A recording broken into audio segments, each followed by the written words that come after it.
राधे राधे। आज हम प्रथम स्कंद का 5वां अध्याय कर रहे हैं। धुंधुकार आदि का प्रेत योनि में जाना और उस योनि से उसका उद्धार होना। सूत जी कहने लगे, हे सौनक जी, जब वह आत्मदेव ब्राह्मण वन को चला गया तो वह धुंधुकारी अपनी माता जी को बहुत पीटता था और कहता था कि बता धन कहाँ है। इस प्रकार डरा धमका कर उससे धन लेता रहता था।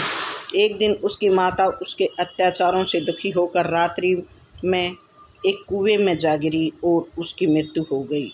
माता के मरने पर गोकर्ण जी भी तीर्थ पर्यटन के लिए चले गए। अब धुंधुकारी स्वतंत्र होकर वेश्यागमन करने लगा।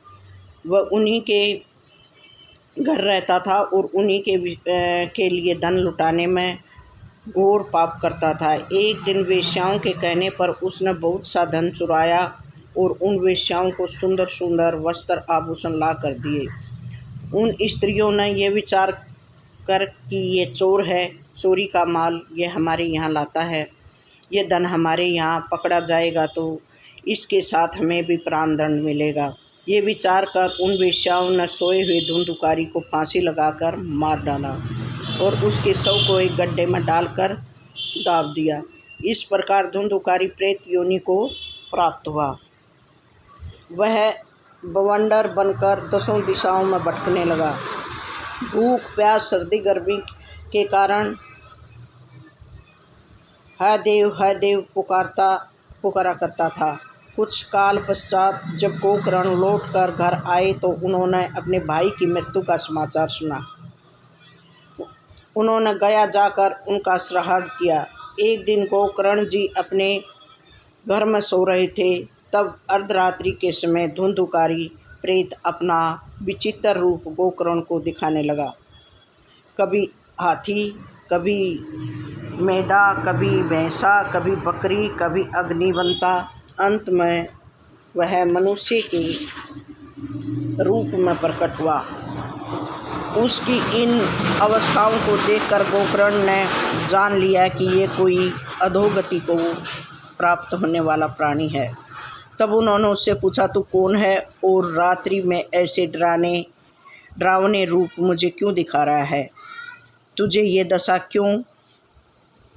किस प्रकार से प्राप्त हुई?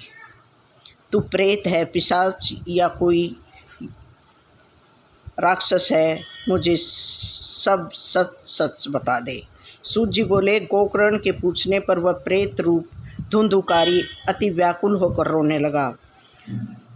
उससे बोला नहीं जाता था, इसलिए वह संकेत से गोकर्ण को समझाने लगा। तब गोकर्ण ने अपनी अंजलि में जल को भर मंत्रों से पढ़कर उसके शरीर पर छिड़का तो उसके कुछ पाप कम हुए और वह बोलने लगा। वह प्रेत बोला, हे गोकर्ण, मैं तुम्हारा भाई धुंधुकारी प्रेत हूँ। अपने पापों के कारण मैंने प्रेत योनि प्राप्त की है। मैंने ब्राह्मण तव खो दिया था, वेश्यागमन किया, धन के लोभ में अनेकों की हत्याएं की, माता पिता को क्लेश दिया। इसी कारण मुझे ये प्रेत योनि प्राप्त हुई है। केवल वायुओं भक्षण करके ही जीवित रहता हूँ। हे भाई, तुम मेरी सहायता करो और मुझे इस योनि से किसी प्रकार मुक्त करो। तब गोकर्ण ने कहा, अरे भाई, मैंने तुम्हारे उद्धार के लिए गया जी में पिंड दान दिया, अनेकों श्राद्ध किए। अब तुम ही कोई उपाय बताओ कि तुम्हारी मुक्ति किस प्रकार हो सकती है। प्रेत बोला, भाई, मेरी मुक्ति सैकड़ों गया के श्राद्ध करने पर भी नहीं होगी। इसका उपाय तो तुम स्वयं ही कोई खोजो। गोकर्ण को प्रेत की इस बात से बड़ा आश्चर्य हुआ कि जब सैकड़ों गया में श्राद्ध करने से यदि तुम्हारी मुक्ति नहीं हो सकती तो अन्य उपाय से मुक्ति होना अति दुर्लभ है। किंतु फिर भी कोई उपाय सोचूंगा, तुम अभी अपने स्थान पर रहो। प्रेत के इस दुख को गोकर्ण ने रात भर सोचा, किंतु उनके मोक्ष का कोई उपाय समझ में नहीं आया। प्रातःकाल उठकर उसने रात्रि का सब हाल लोगों से कहा। कुछ विद्वान ब्रह्मनिष्ठ ब्राह्मणों ने गोकर्ण को सलाह दी कि इस विषय में तुम सूर्यदेव से पूछो। तब गोकर्ण ने अपनी तपस्या के बल से सूर्यदेव के मार्ग को रोककर उनसे विनती भाव से प्रार्थना की।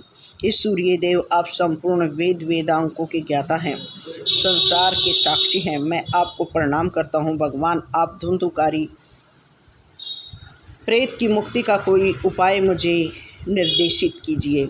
यह सुनकर भगवान सूर्यदेव ने अपनी गंभीर वाणी में कहा, हे गोकर्ण, श्रीमद्भागवत के सप्ताह से उस अधोगति की प्रेत योनि वाले धुंधुकारी का उद्धार होगा। सूर्य भगवान का ये वचन सुनकर गोकर्ण ने सप्ताह करने का निश्चय किया। श्रीमद्भागवत कथा का समाचार सुनकर देश देश ग्राम ग्राम के स्त्री पुरुष, विद्वान पंडित, लंगड़े लूले, अंधे व वृद्ध आदि सभी पुरुष स्त्रियां आकर एकत्रित होने लगे।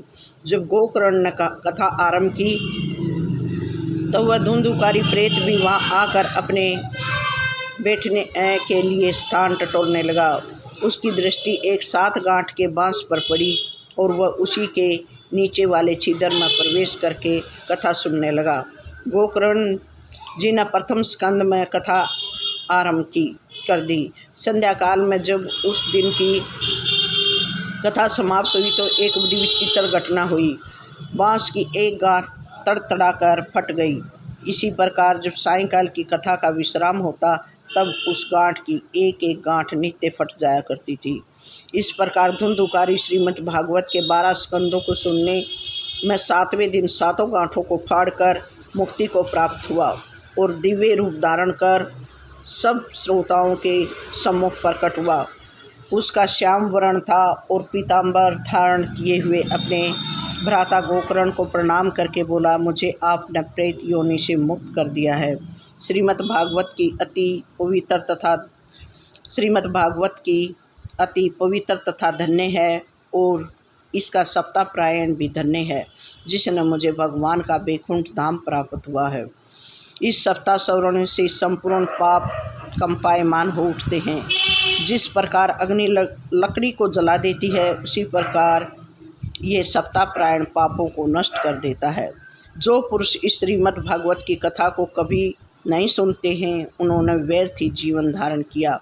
वह शरीर मसा, मांस, रक्त, चमड़ा आदि से बना हुआ है, जो अग्नि नित्य है और नाशवान है। वृद्धावस्था में ये शक्तिहीन होकर रोगी का घर बन जाता है। ये असंतोष और कामनाओं से तृप्त न होकर दुख का कारण होता है। अंत में मृत्यु होने पर इसको जला दिया जाता है अथवा गाड़ दिया जाता है, या इसे पशु खा जाते हैं और मल रूप हो जाता है। इसकी अन्य और कोई गति नहीं है। केवल सप्ताह श्रवण करने से ही भगवान को प्राप्त कर सकते हैं। भागवत कथा सुनने से ही चित्त की गांठ खुल जाती है, उसकी बुद्धि शुद्ध हो जाती है और सारे कर्म क्षीण हो जाते हैं। जब धुंधुकार ये बातें श्रोतागणों से कह रहे थे, उस समय वैकुंठ धाम से उसके लिए एक विमान आया और वह धुंधुकारी पार्षदों के साथ विमान में बैठ गया। तब गोकर्ण ने पार्षदों से कहा, हे पार्षदों, यहाँ पर सभी श्रोतागणों ने इस कथा अमृत का पान किया है, आप इनके लिए विमान क्यों नहीं लाए? सभी ने समान रूप से कथा सुनी है, फिर इसके फल में इस प्रकार भेद क्यों रखा गया है? पार्षद बोले, हे ब्रह्मदेव, फल का भेद सुनने के भेद से है। जिसने जैसे ध्यानपूर्वक सुना है उसको वैसा ही फल प्राप्त हुआ है। इस प्रेत ने बिना कुछ खाए पिए निराहार रहकर 7 दिन कथा का श्रवण किया है। कथा श्रवण के समय इसका चित्त शीतल रहता था, इसी कारण इसको मोक्ष प्राप्त हुआ है। कथा के समय जो श्रोता कथा सुनते तो हैं, किंतु उनका ध्यान इधर उधर भटकता है, इसलिए उनको कोई फल प्राप्त नहीं होता। सावन के महीने में गोकर्ण जी ने पुनः श्रीमद्भागवत की कथा श्रोतागणों को सुनाई। उस समय श्रोतागणों ने ध्यान से सुनी। वहाँ कथा के मध्य में भगवान स्वयं अपने भक्तों सहित प्रकट हुए। भगवान ने अपने पंचजन्य शंख की ध्वनि की और 10 दिशाओं में जय जयकार की घोष होने लगी। भगवान ने गोकर्ण को अपने हृदय से लगा लिया और अपने समान ही बना दिया। वह अन्य श्रोतागणों को अपना रूप दे दिया। उस ग्राम के सभी प्राणी चांडाल से लेकर पशु पक्षी तक दिव्य रूप होकर गोकर्ण की कृपा से विमानों पर चढ़ गए और भगवान धाम को चले गए। प्राचीन काल में जिस प्रकार श्री रामचंद्र जी के साथ अयोध्यावासी गए थे, हे नारद जी, गोकर्ण जी की कथा का एक अक्षर भी जिसके कान में पहुंच गया वह फिर माता के गर्भ में नहीं आता, अर्थात जीवन मरण से मुक्त हो जाता है।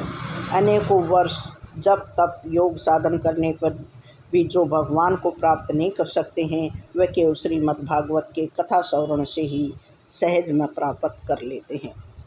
श्राद्ध के समय इस कथा का पाठ करने से पितृगण संतुष्ट होते हैं और नित्य पाठ करने से मनुष्य मोक्ष को प्राप्त हो जाता है।